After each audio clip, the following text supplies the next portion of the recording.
తిరుమల కేంద్రంగా జరుగుతున్న చాలా వాటిని మాజీ చైర్మన్ భూమన కరుణాకర్ రెడ్డి గారు ఎప్పటికప్పుడు బయటపెడుతూ ఉన్నారు. తిరుమల క్షేత్రం యొక్క ప్రతిష్టకు భంగం కలిగించే వాటిని ఆయన ఎక్కడికక్కడ అడ్డుకుంటూ ఉన్నారు. మొత్తం మీద తిరుమలలో ఇటు టీటీడీ చైర్మన్ గారు వీళ్ళ గ్రూప్ అంతా ఒకవైపు, అటు భూమన కరుణాకర్ రెడ్డి గారు మరొక వైపు.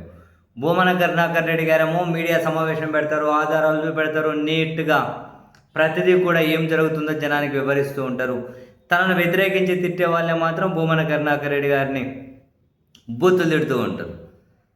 సో ఇదొక గమ్మత్తైన విషయం. అయితే ఈరోజు భూమన కరుణాకర్ రెడ్డి గారు మీడియాతో మాట్లాడుతూ, కొందరు స్వామీజీల ముసుగులో ఉన్న పనికి మాలిన వాళ్ళు నా ఇంటి దగ్గరకు ఏమో వచ్చి నా ఇంటి ముట్టడికి రావాలనుకున్నారట. వస్తారేమో, వాళ్ళ మొహాలన్న చూద్దాం ఎవరో అనుకున్నా, బట్ ఏమి మా ఇంటి వరకు వచ్చినట్లేరు.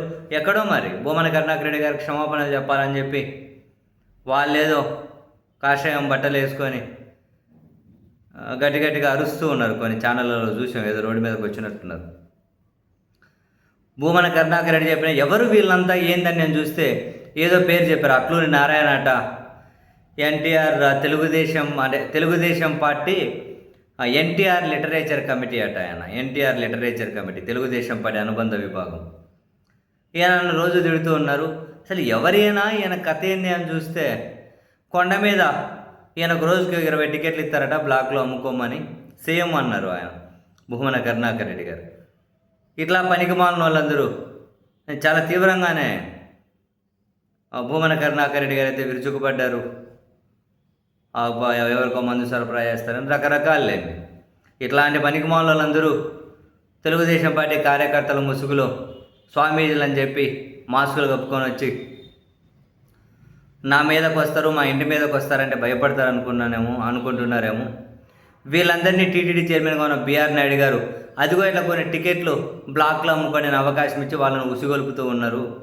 ఇట్లాంటి వాళ్ళకి నేను భయపడను అని చెప్పి బిఆర్ నాయుడు గారిని ఉద్దేశించి కూడా, నీ గుండెలో నిద్రపోతా నేను, నీలాంటి వాళ్ళు ఏంది, నాకు 20 సంవత్సరాల కంటే తక్కువ వయసు ఉన్నప్పుడే నా ఒంటి నిండా లాఠీ దెబ్బలే, నేను ఈ దేశంలో అత్యంత చిన్న వయసులోని ఎమర్జెన్సీలో జైల్లో ఉన్నటువంటి వ్యక్తిని, నేను నెలలు ఉన్నాను, నీలాగా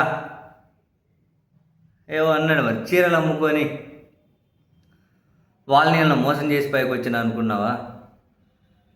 ఇట్లాంటి ఊకతంపుడు ఇలాంటి ఉడత ఊపలకు భయపడే రకమే కాదు. ఇట్లాంటి పనికిమాలిన వాళ్ళు స్వామీజీల ముసుగులు, ఇట్లాంటి నెత్తి మీద రూపాయి పెడితే 5 పైసలకు పనికిరాని ఇటువంటి వాళ్ళందరూ కనుక వచ్చి నోరిప్పి మాట్లాడితే వాళ్ళకి ఏం తెలుసు? అటువంటి వాళ్ళకి నేను భయపడతానని చెప్పి అనుకోవడం ఏంటి అని చెప్పి మొత్తం మీద భూమన కరుణాకర్ రెడ్డి గారి మీద ఇది ఒక రకమైన కుట్ర.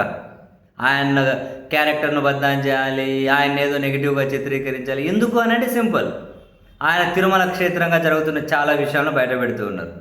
బయటపెడుతూ ఉంటే మరి అకౌంటబిలిటీ ఫీల్ అవి రిపీట్ కాకుండా జాగ్రత్తగా చూసుకోవచ్చు కదా. ఇది ఒక ప్రెస్టీజియస్ క్షేత్రం గురించే కదా. మరి అటువంటిప్పుడు కుట్రలు ఎందుకు అంటే, అసలు రాష్ట్రంలో ఎవరైనా అకౌంటబిలిటీ ఫీల్ అవుతున్న వాళ్ళు ఎవరైనా కనిపిస్తున్నారా? ఏ వ్యవస్థ అయినా అట్లా కనిపిస్తున్నారా? ఎదురుదాడి, తిట్టడం, అబద్ధాలు, దుష్ప్రచారం, క్యారెక్టర్ అసాసినేట్ చేయడం, మళ్ళీ మైకు దొరికితే నీతులు చెప్పడం. ఆంధ్రప్రదేశ్లో ఇదే పెద్ద ఫ్యాషన్ అయిపోయింది సార్.